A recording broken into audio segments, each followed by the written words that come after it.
everybody, and welcome to this video on how secure attachment develops emotional intelligence. I'm your host, Dr. Elise Snipes. Let's start out by reviewing what emotional intelligence is.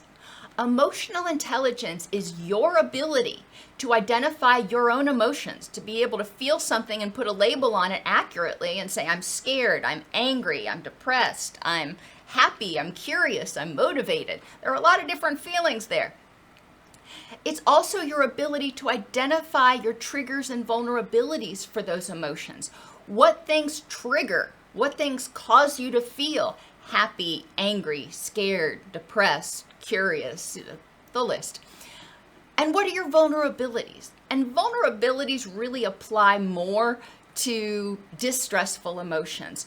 What situations, like being hungry or sleep deprived or in pain, make you more vulnerable, more likely to have a overly strong reaction to something that happens? And normally you would react with a 3, but because you were already vulnerable, because you were already under distress, you reacted to this situation with a 7, and then you regret it.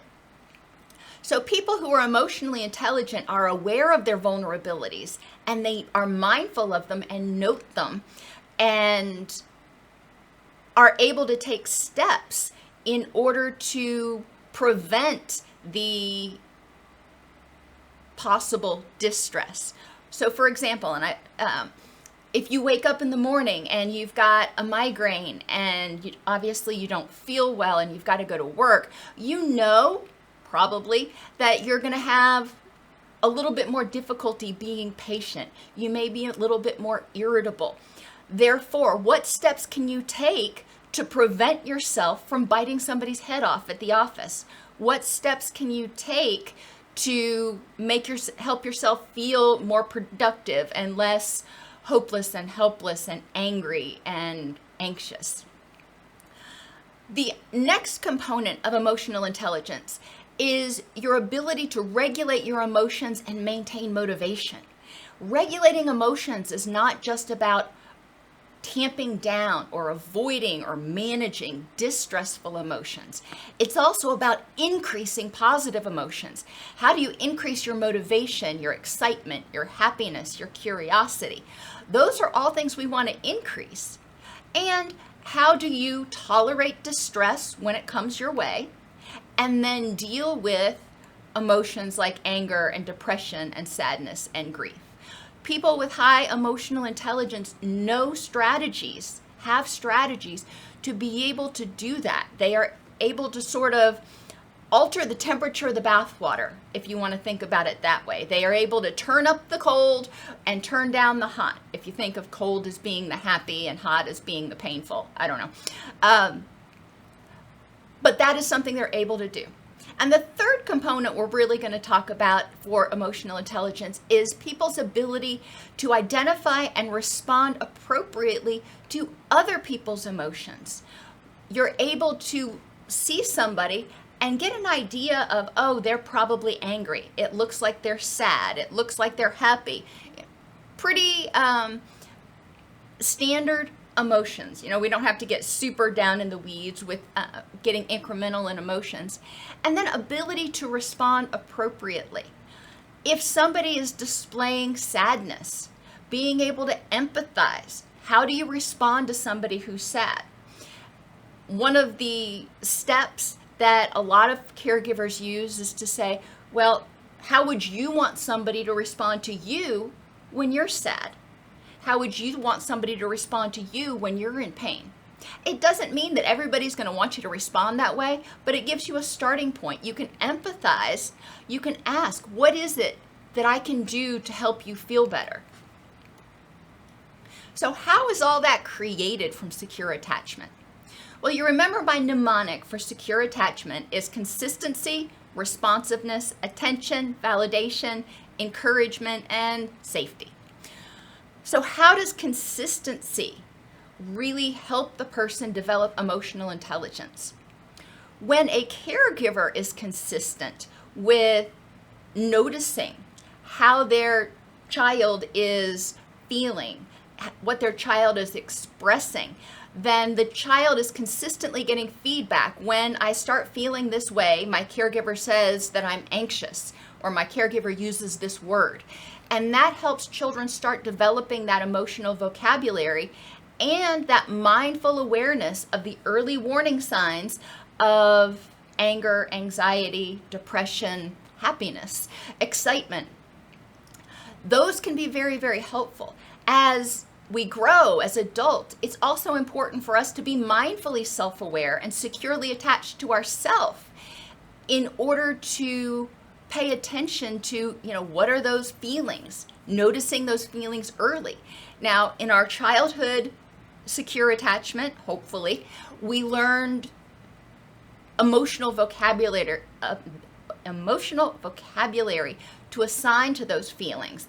And hopefully, our caregiver helped us develop tools to deal with it. But right now we're just on consistency, and that's being consistently self-aware and mindful of our emotions, of our motivations, of our triggers and vulnerabilities.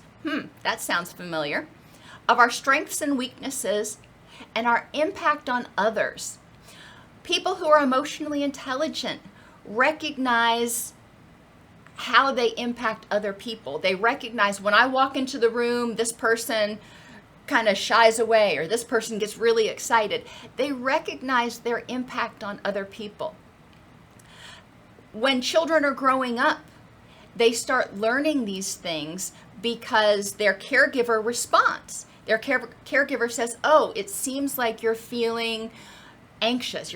It seems like you're feeling disorganized right now. Whatever word the caregiver uses and communicates with the child that I'm noticing how you're feeling.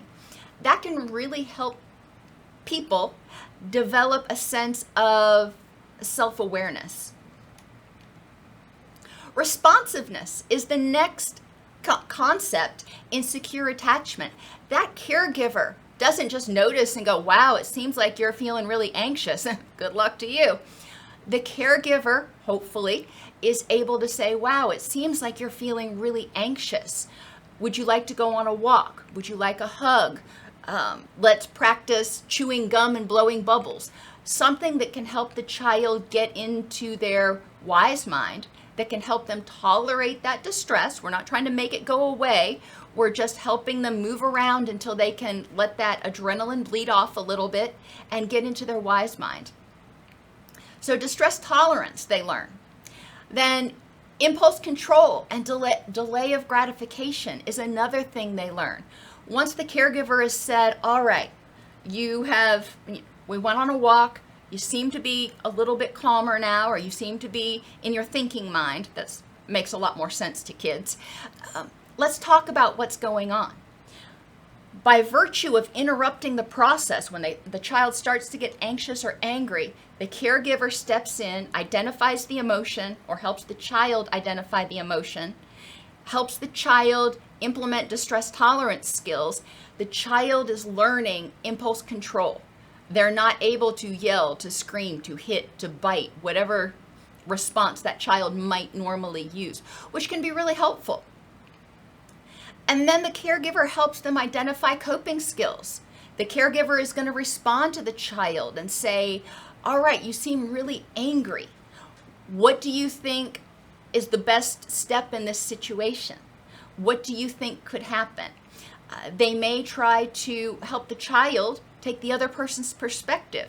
How would you feel if Sammy did that to you? Helping the child process this and then figure out, how do I cope with this situation? What can I do? What is the best response option in this situation? And motivational skills also kind of come under responsiveness. It comes under a couple places.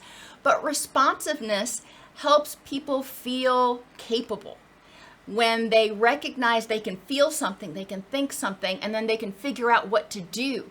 It helps them feel empowered. It helps them feel safer, which helps with motivation. It also helps them recognize and be responsive. Hey, I'm not real motivated to do my math homework. What is the best coping skill? What is the best response option for that? Validation is another component of secure attachment.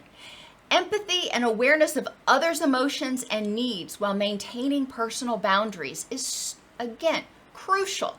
And both empathy and awareness of others' emotions and needs are part of emotional intelligence. A lot of people have difficulty setting boundaries. They have difficulty validating other people's emotions if they don't share them. And validation can be very helpful. When caregivers are working with children, the child may feel very, very angry or overwhelmed or terrified about something, and the caregiver is looking at it going, I don't get it. However, it's important to validate that that child feels the way they feel right then. Now, then you can move on to responding to it. What can we do in order to improve the next moment? But for children, because they've had so many fewer experiences than we have, what is really not a non-issue for an adult may be a huge issue for a child because they don't have as many things to compare it against. And it's important that we don't invalidate them. It's important that we help them feel supported and recognize, yeah, this hurts a lot right now, and I will help you work through it. And encouragement. This is people's ability to respond appropriately.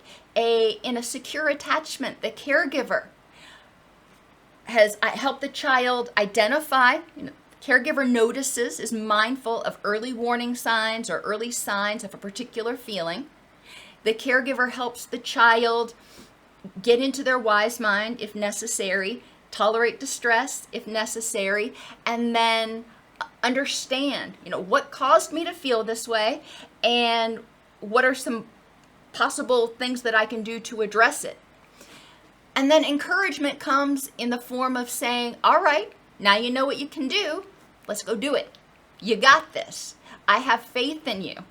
And that is also part of responding appropriately, not doing it for somebody, not telling them that they're wrong or invalidating them, but communicating assertively with them that you recognize how they feel and that you believe they have the ability to take the next step, which can help with motivation as well. Same thing as adults. When we encourage ourselves, we're increasing motivation. We're saying, I can do this, or I really don't want to do this. However, I know how to modulate my emotions. I know how to increase my emotions to get it done. And how awesome will that be when it's finally finished? Emotional intelligence is essential for secure attachments, and secure attachments help people develop emotional intelligence. Emotional intelligence is developed with self and other interaction when the caregiver provides consistency.